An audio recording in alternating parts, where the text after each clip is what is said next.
Në shkollën më të madhe të Suharekës është punësuar pa konkurs gruaja asamblistit më të votuar të partisë në pushtet.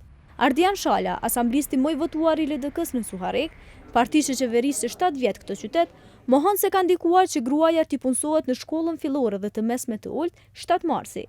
Por drejtori i arsimit në Suharek, Sherif Berisha, e pranon se në 7 mars nuk u hap konkurs për gruan asamblistit, por sipas tij, konkursit ju nënshtrua për një vend pune në një shkollë tjetër, ndërsa ndodhej në listën e pritjes.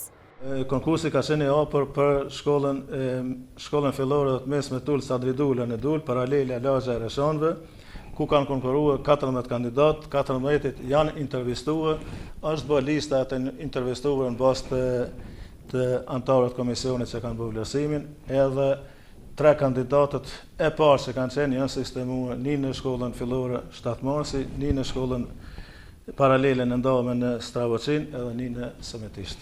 Vete punësuara në shkollën 7 marsi nuk e ngriti telefonin kur ju kërkua nga gazetari Kallxo.com që ta komentoj punësimin e saj.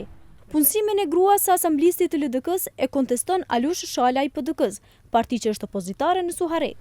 Një tjetër shkelje është edhe në shkollën fillore 7 marsi në Suharek, ku pa konkurs është pranuar shoqja ose bashkëshortja e asamblistit më të votuar të komunës tonë, Ardian Shala, i cili është asamblesi i LDK-s, dhe kjo tregon që kemi një nepotizëm dhe familjarizëm punësime.